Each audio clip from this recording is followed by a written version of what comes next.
20 जुलाई को सीजेपी का प्रोटेस्ट हुआ था दिल्ली में। उसको लेकर सवाल अभी भी लगातार बरकरार है। वहीं दूसरी तरफ पुलिस के द्वारा 220 पन्नों की रिपोर्ट गृह मंत्री को भेज दी गई है और ऐसे में गृह मंत्रालय और पुलिस इस पर मंथन कर रही है, लेकिन सियासत चरम पर है।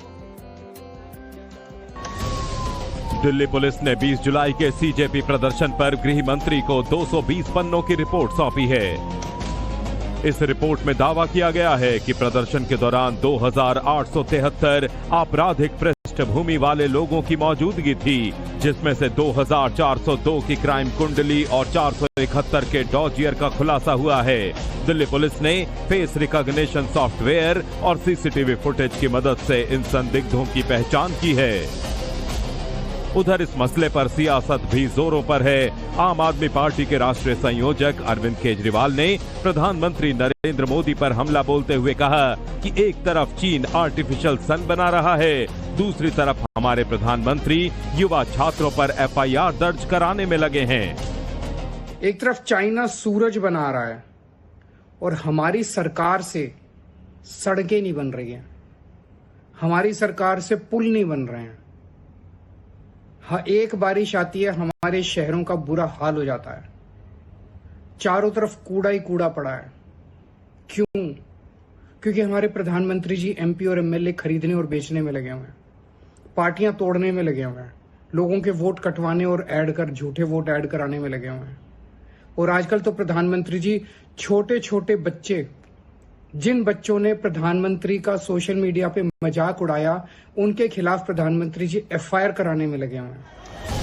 उधर दिल्ली सरकार ने कहा है कि कॉकरोच जनता पार्टी के प्रदर्शनकारियों के खिलाफ कोई कानूनी कार्रवाई नहीं की जाएगी। 29 जुलाई की शाम 6 बजे नीट यूजी परीक्षा में अनियमितताओं से जुड़े प्रदर्शन को लेकर 13 एफआईआर दर्ज की गई थी।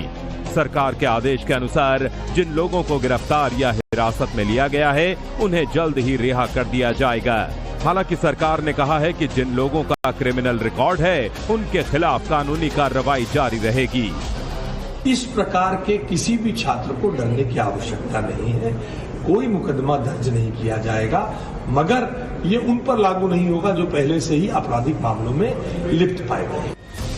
टाइम्स नाउ नव भारत ने अपने दर्शकों को प्रदर्शनकारियों के 20 जुलाई के उस वीडियो को दिखाया था, जिसमें डराने वाली तस्वीरें थीं। संसद भवन से 100 मीटर की दूरी तक हजारों प्रदर्शनकारी पहुंच गए थे। संसद भवन के बाहर चारों तरफ पहुंचने में कामयाब हो रहे थे प्रदर्शनकारी। 20 जुलाई को सीजेपी का प्रोटेस्ट हुआ था दिल्ली में। उसको लेकर सवाल अभी भी लगातार बरकरार है। वहीं दूसरी तरफ पुलिस के द्वारा 220 पन्नों की रिपोर्ट गृह मंत्री को भेज दी गई है और ऐसे में गृह मंत्रालय और पुलिस इस पर मंथन कर रही है, लेकिन सियासत चरम पर है। दिल्ली पुलिस ने 20 जुलाई के सीजेपी प्रदर्शन पर गृह मंत्री को 220 पन्नों की रिपोर्ट सौंपी है। इस रिपोर्ट में दावा किया गया है कि प्रदर्शन के दौरान 2873 आपराधिक पृष्ठभूमि वाले लोगों की मौजूदगी थी, जिसमें से 2402 की क्राइम कुंडली और 471 के डॉजियर का खुलासा हुआ है। दिल्ली पुलिस ने फेस रिकॉग्निशन सॉफ्टवेयर और सीसीटीवी फुटेज की मदद से इन संदिग्धों की पहचान की है। उधर इस मसले पर सियासत भी जोरों पर है। आम आदमी पार्टी के राष्ट्रीय संयोजक अरविंद केजरीवाल ने प्रधानमंत्री नरेंद्र मोदी पर हमला बोलते हुए कहा कि एक तरफ चीन आर्टिफिशियल सन बना रहा है, दूसरी तरफ हमारे प्रधानमंत्री युवा छात्रों पर एफआईआर दर्ज कराने में लगे हैं।